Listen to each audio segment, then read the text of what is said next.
And I would like to share the idea of our voice is a gift from God, and it's how we use it that is our gift back to God.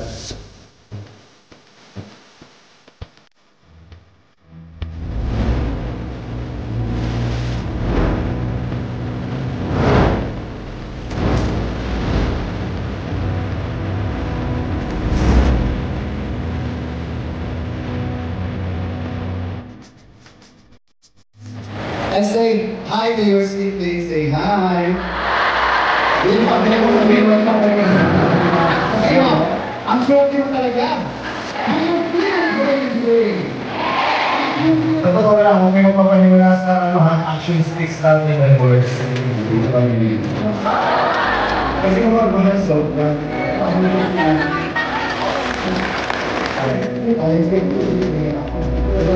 ang biro ng magulang, bakit mo ipapasok sa school yan?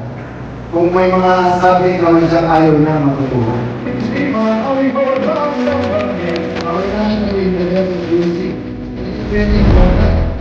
Hindi pa yun kung ako mabuti pa kayo. Ano nga pala? Ako mga bata? Ako yung school.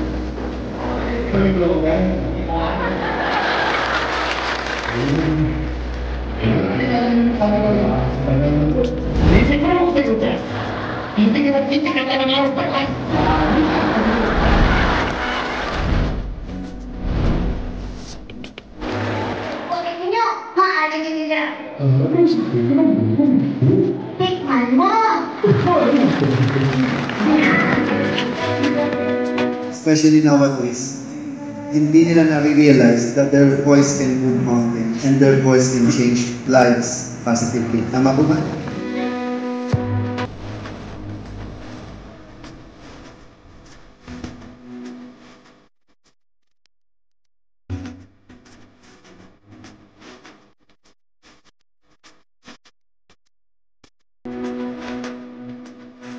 But you know, it's the way we say it, it's not what we say, tama?